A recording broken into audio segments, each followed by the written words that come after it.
All right. Hi, welcome. Thank you for joining us tonight, everyone. For those of you who don't know me, I'm Jenny. I manage the in-training programs for SportMed BC. Happy that we finally kicked off this week, and I'm here with Larry Birckhead. And Larry's been part of our clinics as a runner, and he's coming back year after year doing these talks for us because people, I hear great things and people love it. Participants love to hear him. And your specialty is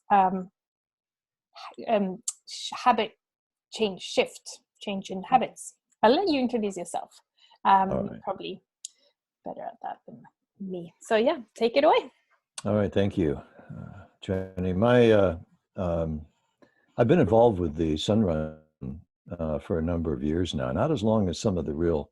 I still run on Sunday mornings with the Sun Run group I started with out of the Sunset Community Center. And there's a guy in there who's been volunteering as a leader for maybe 20 years. Right? How long? It's been running for 25 years, 26 years? This is year 26, yeah. Okay, so he must have been at least volunteering for 20 years. So I think I've been involved now for maybe 12 years. So I still feel like a newbie in some ways. And I don't know, all of you coming tonight, I don't know if you've been through this before, been through the training before, or if you're brand new. The talk I'm going to do really targets everyone. It doesn't make it's not aimed at anybody, any level of experience in particular. And so I was the clinic coordinator when there was a clinic at Langara. And I ran as a participant for a couple of years, and then I decided I wanted to be a clinic coordinator because I wanted to see if I can influence one variable. My theory was that if I could help motivate people to do their homework, do the midweek workouts, then I would see more faces at the end of the 13 weeks than if people didn't do their midweek workouts. My theory is that once people stop doing the homework, then they stop thinking that they can do what they want to do when they're with the larger group. And so it's kind of a slippery slope. And the other issue is doing homework is always a challenge because you're not with a motivated group, you're not with an excited group and a talkative group, and so if this is your first year, my first piece of advice is that you start planning your schedule around your midweek workouts and finding a friend that you can do that with.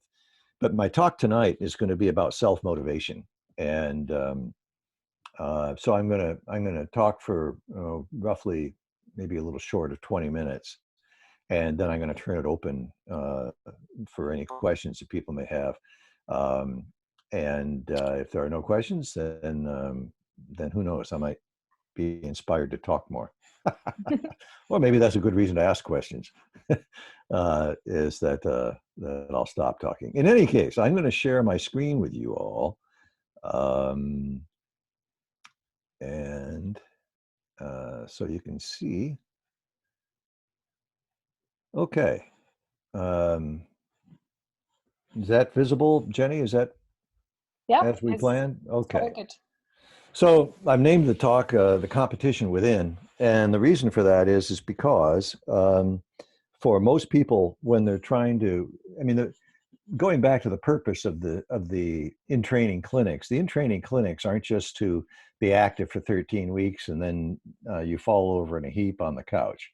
The whole purpose of the in-training program it's been to engage people, and not just in finishing a 10K, either walking or running or someplace in between, but it's really been to try and entice people into a more active lifestyle.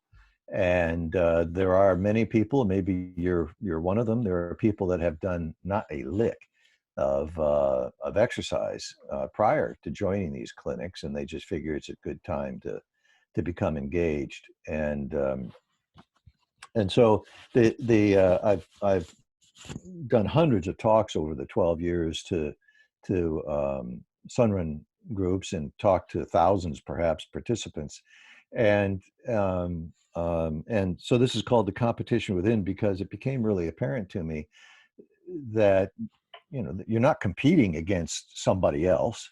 In fact, one of the beauties of the in-training program is that you're finding friends and you're encouraging each other. So it's not a competition to beat the other people there. Yeah, short of being sick or having an injury, the only thing that's going to keep you from living a more active lifestyle is you. Um, and uh, uh, and the idea behind the in-training clinic is if you learn to like it.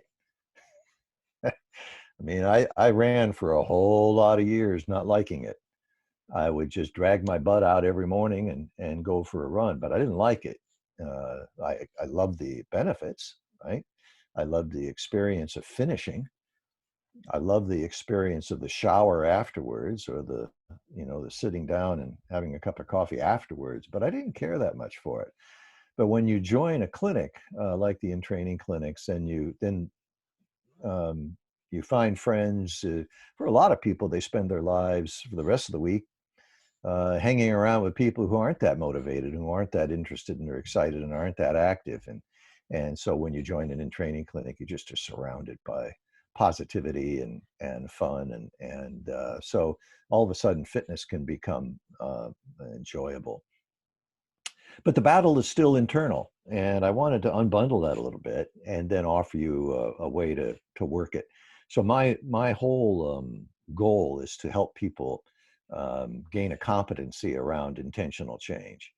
I'm, I really would like to see people feel that they have the resources inside of them to motivate themselves to do these things. I started many of my talks at the in-training clinic saying I'm not a motivational speaker.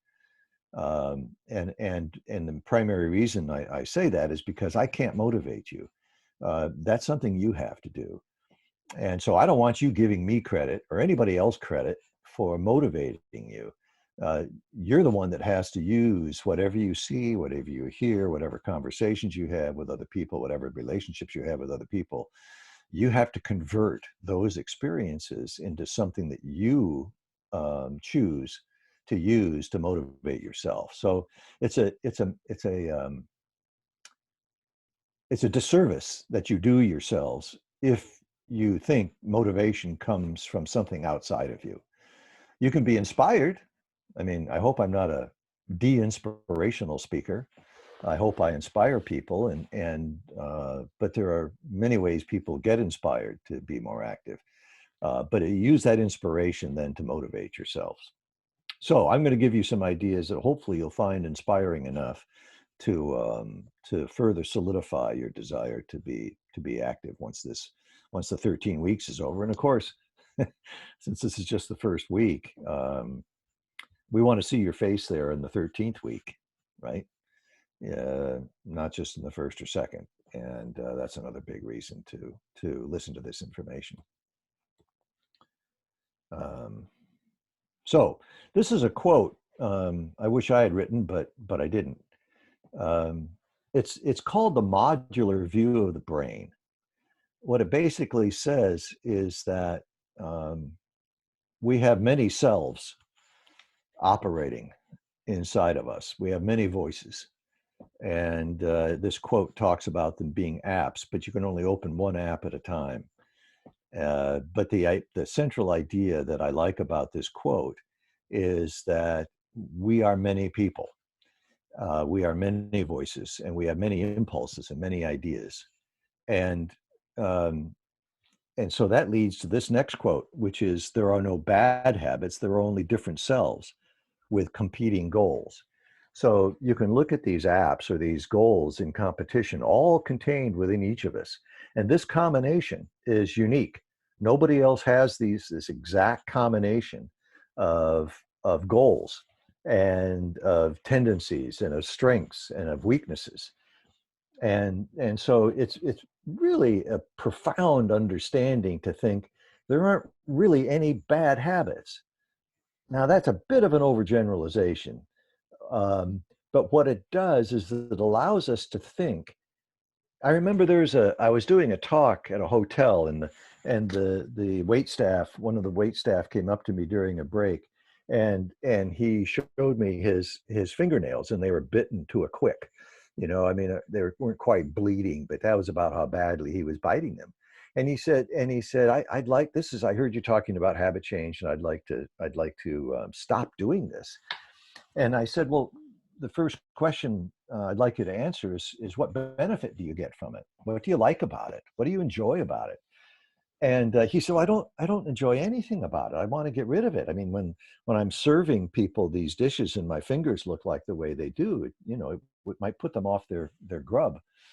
But where I was coming from was that habit has payoffs. And so it's not a bad habit because it has payoffs. My theory here is that we don't purposely adopt bad habits.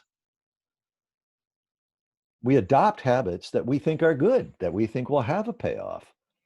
But then we change goals, or a different a different voice becomes louder. And that voice says, get your ass off the couch. Um, the couch is comfortable, it's great. And it's really nice sitting there and having quiet conversations and reading a book or doing whatever. But that's only bad in comparison to wanting to get out for a workout.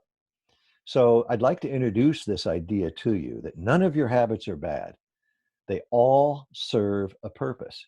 And that's what makes them so hard to break when you say, why don't I stop doing this habit? Well, the reason is because you adopted it in the first place because it had certain payoffs that you like.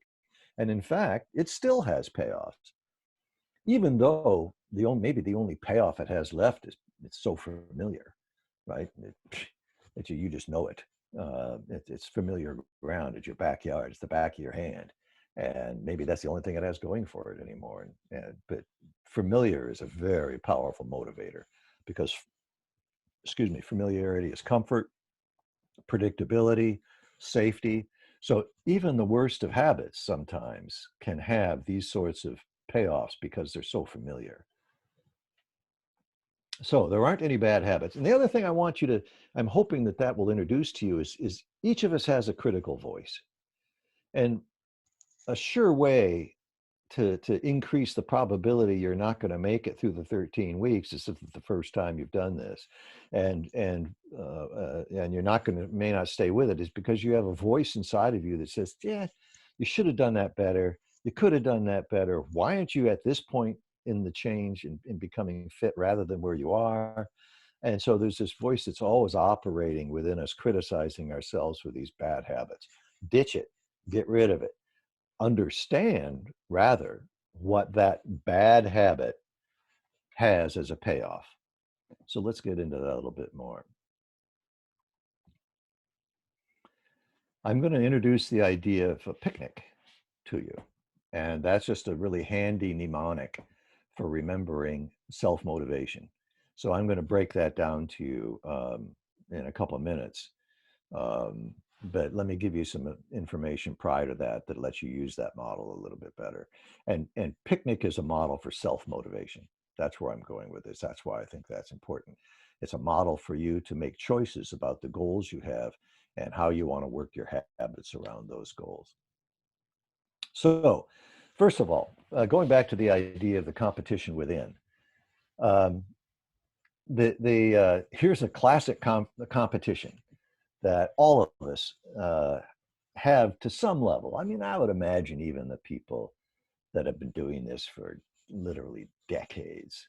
There are mornings like the group I run with on Sunday. We've been running together for about 10 years. And there have been mornings over the winter. We run year round, 9 o'clock on Sunday mornings. And there are mornings when even these veteran runners, they'll call up and they say, I'm not going to be there. The rain is too bad out there. It's just cold and dark, and I don't want to go.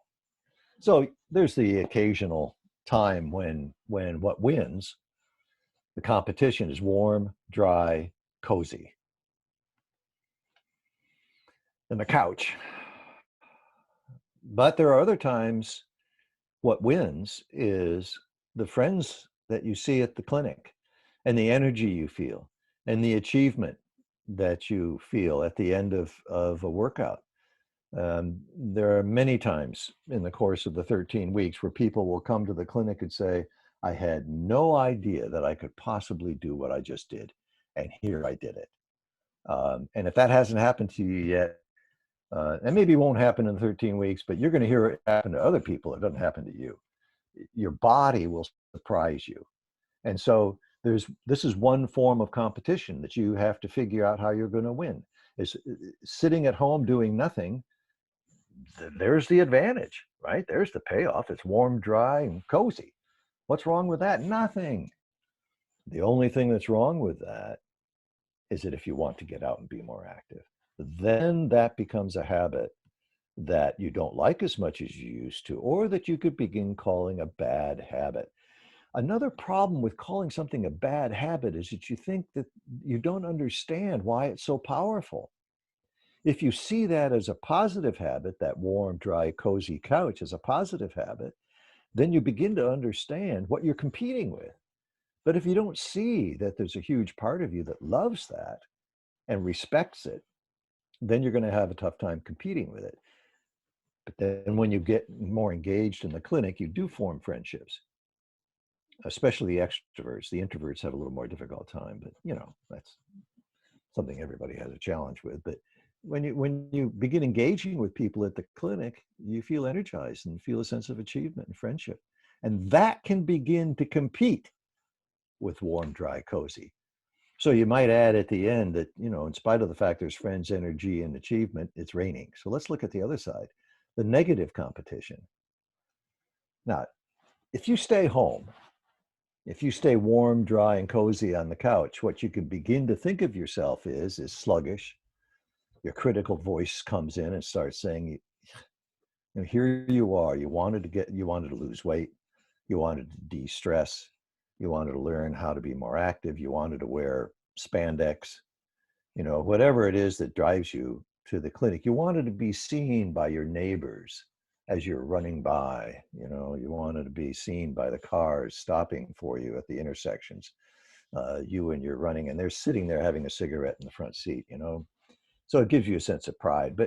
But so even in sitting at home can end up feeling negative, because this critical voice comes in and starts criticizing that staying home. The embarrassment, in talking to people attending clinics, if they stay home too much, they begin to feel embarrassed because they're not going to be able to run the way they want to run or walk the way they want to walk at the clinic. And so if you stop doing your homework, then you start feeling like you're not going to be able to hold your own with the rest of the group who has been doing their homework. So that's another reason people stay home. On the other side, of course, is the negative competition. The negative side of going is that it's wet and cold and you potential failure. You weren't able to compete, or you weren't able to complete the workout the way you wanted to. You might feel pain or discomfort. I have found after many years that the wet, the rain, and the cold just doesn't matter much once you're out there. It only matters much when you're warm and cozy and dry. So this is, I wanted to put the battle that all of us go through out on the table. There's the positive competition between two positive things, and then there's a negative competition between two negative things. And so this is the dilemma that everybody is dealing with at some level, even the experienced, repetitive people who come back year after year. So again, there are no bad habits. There's just different cells with competing goals. So let me explain now the picnic model to you. PICNIC stands for positive, immediate, certain, negative, immediate, and certain. If you want to create motivational conditions for yourself that will help you increase the probability of being more active more often and completing the 13 weeks, a way to look at that is using this model. So whichever side wins is the one that has the greatest positive payoff, that is the most immediately felt, and is the most certain to occur. Okay. So if the payoff is positive, it happens quickly, and is certain to occur, that is 50% of the motivational battle. So your challenge then is, if you want to get off the couch, as lovely, the couch, the benefits of sitting on the couch and doing nothing, in fact, the whole notion of doing nothing is positive and immediate and certain payoff. You don't have to wait for sitting on the couch in your fleece with a cup of coffee and a good book it's positive, it's immediate and certain, until the kids interrupt. Then it's not so certain. Maybe it isn't even positive anymore. Maybe you wish then you should have gotten out. But when you think about the positive, if you want to make going to the clinic more competitive, what can be positive, immediate, and certain about going to the clinic? And that's what you begin structuring in your own mind. It's something you create here. It's a mental construct that you create about the clinic being positive, having positive, immediate, and certain benefits. At the same time, the other side of the model is negative, immediate, and certain. If an event you anticipate, it doesn't actually have to be this way in reality. It just has to be this way in your head. If you think of going to the clinic on a rainy morning is going to be a negative experience, it's going to be immediately felt, and it's certain to occur, then the positive experience that's immediate and certain, staying on the couch, is going to win. So part of this is to be thinking of the clinic as positive, immediate, and certain, how you structure that, and what's negative, immediate, and certain about staying home. Well, what's negative, immediate, and certain about staying home is that you're going to feel guilty, perhaps. You're going to be, the critical voice is going to kick in and start criticizing you for staying home and not following through on what you said you wanted to do. If you have a really healthy critical voice, it's certain to occur. So here's what's happening in your mind. You're thinking how to maximize the positive, immediate, certain output of going to the clinic. You're trying to maximize the negative, immediate, and certain aspect of staying home. And if you can start doing that in your own head, and it might even be a competition just to think of what that might be. But if I'm thinking, you don't want to stay home. I know it's raining out, but you don't want to stay home. You said you wanted to get out there. You wanted to be more active, and I want to be more active and get out there and be with other people. And so I'm not going to stay home this morning. So make one opportunity positive, immediate, and certain, the other opportunity negative, immediate, and certain. That'll help determine the goal that you end up pursuing. Structure positive, immediate, and certain rewards for strapping on your runners, and frame negative, immediate, and certain consequences for melting into your bathrobe. And this is why I'm not a motivational speaker. This doesn't happen. I don't do this for you. And even if I tried to, it wouldn't be likely that I would be that impactful. If you do this for you, then you are gaining these skills of self-motivation and increasing dramatically the probability that the goals you want to achieve of being more active are more likely. And the goals you have of not spending as much time in your comfort zone on the couch where it's warm and dry are less likely, at least at the time you want to go for a run. I mean, there's plenty of other times when you're going to be sitting on the couch and it's warm and cozy.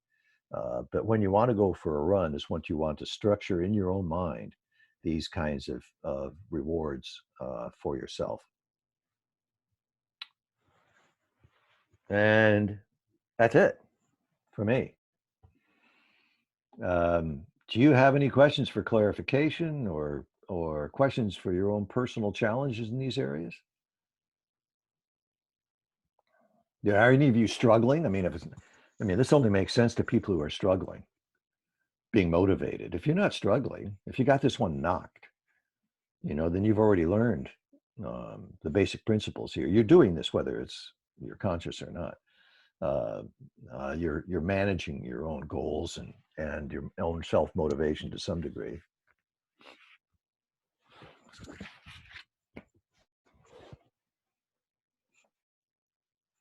It doesn't seem like anyone has any questions. Anything in chat? Oh, there's one coming up. Sarah saying, what's an example of a consequence thought? Can you ask that? What's an example of a consequence thought? Oh, a consequence thought would be, if I do this, then that happens. Okay. So if I go to the clinic this morning, I'm going to get wet and cold. That's a consequence. If I go to the clinic this morning, I'm going to see my friends, and we're all going to be wet and cold together, which is a whole different other experience. So that's consequential thinking. Consequential thinking is if then. If I do this, then that happens. And the purpose of understanding that is that you want to create consequences, and the consequences you create, you want to have those meet the goals that you have. So if you stay home, one of the consequences they're divided. One consequence might be that you're comfortable and warm. Another consequence might be that you feel guilty and ashamed for not going. Because people at the clinic, the next week at the clinic, they're going to say, where were you last week?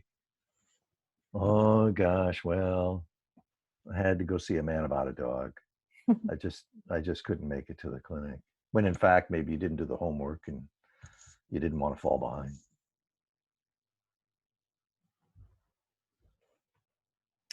Is there a way to help motivate my friends using this model? Or does it?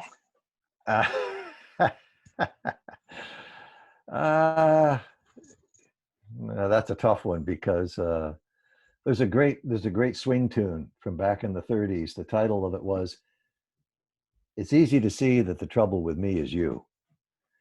And so I'm always reluctant to offer too much in the way of motivating others. If I wanted to motivate, first of all, you can't, but if I wanted to encourage somebody else to call upon their own motivational skills, I would ask them, what's the plus and minus? What's the plus of staying the same? I mean, just on a very generic level, what's the plus of staying the same?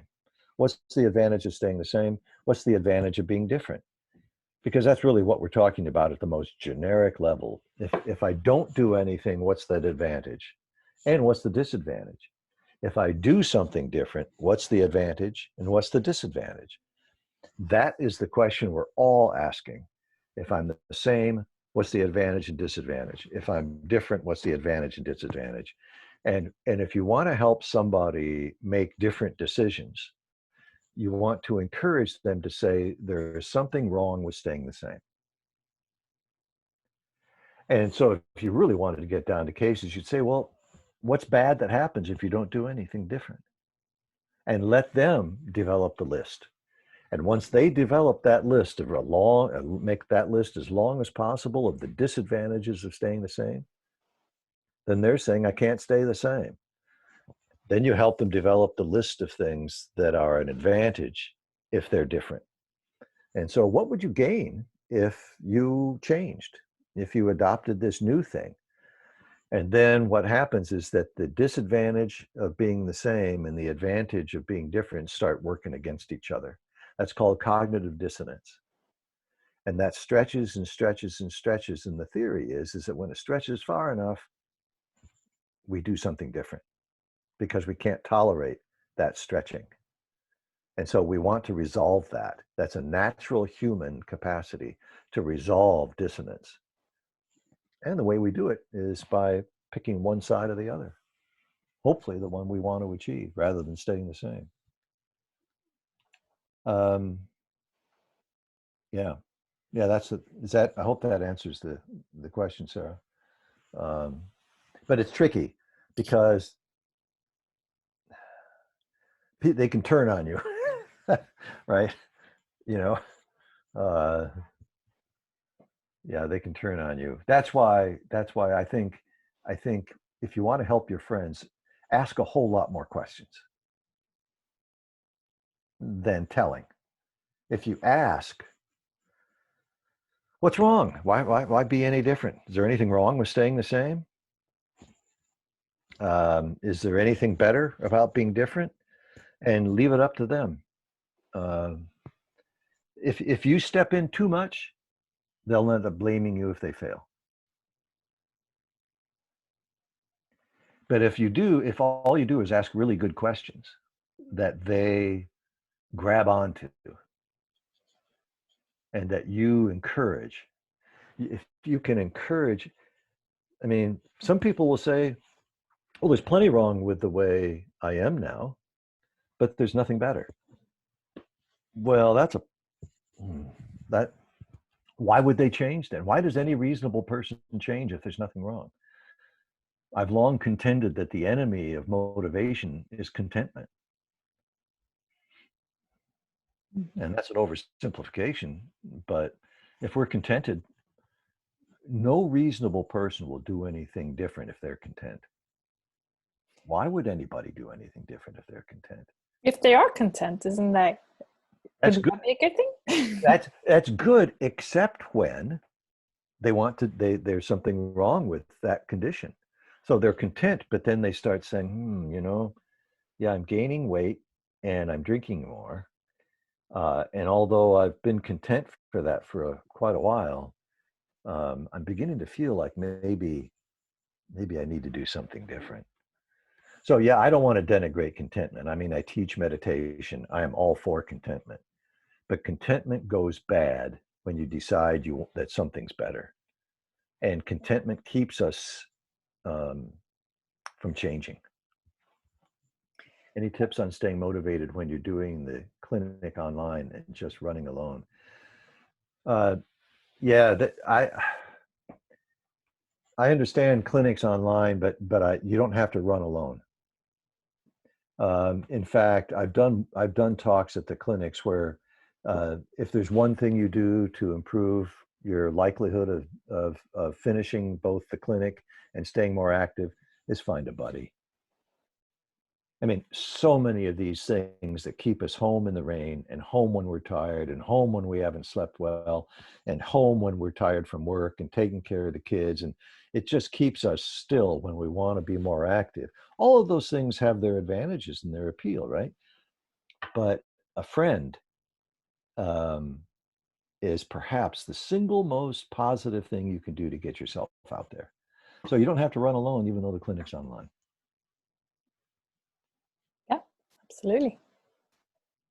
And I think That's why we're still running after 10 years on Sunday mornings. We've been to weddings of each other's kids together, or we haven't been to any funerals yet. Who knows? Maybe that'll happen. But births, dinners. I mean, a lot of our social life is now around people who are active. And you start surrounding yourself with active people, there's little you can do better for yourself than that. And these clinics give you the opportunity to do that. Kathleen, in the fall, we oh no, this winter, when we were trying to start in January, and we decided, well, we couldn't, so we decided to offer some online training for free initially, for 6 weeks. And then what we tried was to connect participants who signed up with each other. So if you're interested, I can put out a word to the other online participants. If you are struggling to find a in-person buddy, there might be someone else doing the online program that wants to connect, even if it's just over social media or a text, or someone who is your accountability buddy, even if it's not that physical person right there, if you don't have that. So if that's something you're interested in, you can email me and I'll reach out to the other participants and see. I'm really glad that you're offering that. That's terrific. Yeah. I mean, that's really, really great. And I would encourage people to take advantage of that, and to ultimately to find somebody you actually run with. If it's humanly possible, that's by far the most motivational situation you can have. Yeah, so yeah, let me know if you're interested, and we'll see if we can find someone to connect you with. Yeah, I see Kathy is mentioning the vaccine. We wear masks in the Sunday morning group we're in. There's like 6 of us or so, and we wear masks. But we don't usually walk side by side or run side by side. We usually run with a little more distance between us. And we don't meet indoors. We used to meet indoors in the lobby of Sunset Community Center, but we meet outside now. And so yeah, we try and keep social distance. We do a lot of yelling at each other. Loop. But yeah, but I understand your concern. Yeah. All right. Is there more questions? I'm gonna let you all head off to enjoy the rest of the evening. Thank you so much, Larry, for taking the time to do this. You're welcome. Thanks everybody for coming along. Hope it works. And I will chat to you again soon. Have a good night. Yeah, you too. Thank Good night, you. everybody.